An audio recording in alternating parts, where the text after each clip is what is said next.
ఇప్పుడే అందిన వార్త కాంగ్రెస్ పార్టీకి ఎమ్మెల్సీ ఎన్నికల్లో ఊహించని బిగ్ షాక్ అంటూ లేటెస్ట్ అప్డేట్ అయితే వచ్చిందండి. ఆ వివరాలు ఏంటనేది వీడియోలో తెలుసుకుందాం.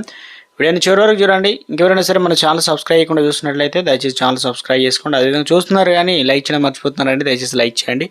లేట్ చేయకుండా వీళ్ళకి అయితే వెళ్ళిపోదామండి. మనం గ్రాడ్యుయేట్ ఎమ్మెల్సీ ఎన్నికల్లో కాంగ్రెస్ పార్టీకి బిగ్ షాక్ తగిలింది. ఉమ్మడి కరీంనగర్, నిజామాబాద్, ఆదిలాబాద్, మెదక్ గ్రాడ్యుయేట్ ఎమ్మెల్సీ ఎన్నికల్లో కాంగ్రెస్ పార్టీ తరఫున రెబల్ అభ్యర్థి నామినేషన్ అయితే దాఖలు చేయడం ఆసక్తికరంగా మారింది. ఆదిలాబాద్ కాంగ్రెస్ జిల్లా అధ్యక్షుడిగా మంచికల్ల ఆశమ్మ ఈ స్థానంలో రెబల్ అభ్యర్థి నామినేషన్ దాఖలు చేశారు. అంటే ఇప్పటికే కాంగ్రెస్ అధిష్టానం కరీంనగర్, నిజామాబాద్, ఆదిలాబాద్, మెదక్ గ్రాడ్యుయేట్ ఎమ్మెల్సీ అభ్యర్థిగా అల్ఫోర్స్ విద్యార్థి అధినేత వి నరేందర్ రెడ్డిని అభ్యర్థిగా ప్రకటించిన విధాతమే.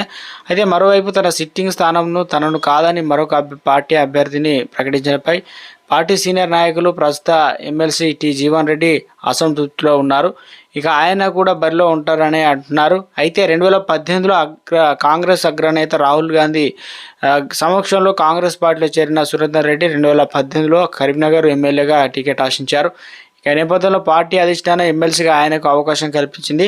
గ్రాడ్యుయేట్ ఎమ్మెల్సీ స్థానానికి పోటీ చేసే ఉద్దేశంతో నియోజకవర్గ పరిధిలో 1.5 లక్షల ఓట్లను ఆయన ఎన్రోల్ చేశారని చెబుతున్నారు. ఇక అటు నిజామాబాద్, ఆదిలాబాద్, కరీంనగర్ జిల్లాలతో పాటు వరంగల్, ఖమ్మం, నల్గొండ ఉమ్మడి జిల్లాల్లో ఉపాధ్యాయ ఎమ్మెల్సీ స్థానాల్లో కూడా నామినేషన్ల స్వీకరణ ఘట్టం కొనసాగుతుంది. 10వ తేదీ వరకు నామినేషన్ స్వీకరణ, 11న పరిశీలన, 12న అభ్యంతరాలు, 13న ఉపసంహరణ, 27న పోలింగు, మార్చి 3న ఓట్ల లెక్కింపు ఘట్టం అయితే సాగనుంది. ఇక మరోవైపు ఆంధ్రప్రదేశ్ రాష్ట్రంలోనూ తూర్పు, పశ్చిమ గోదావరి జిల్లాలకు గ్రాడ్యుయేట్ స్థానం, కృష్ణా, గుంటూరు జిల్లాలో గ్రాడ్యుయేట్ ఎమ్మెల్సీ స్థానాలు, శ్రీకాకుళం, విజయనగరం, విశాఖపట్నం నియోజకవర్గాల్లో ఉపాధ్యాయ ఎమ్మెల్సీ స్థానాల నిర్వహణలో భాగంగా ఈ నామినేషన్ల స్వీకరణ ప్రక్రియ అయితే కొనసాగుతుంది.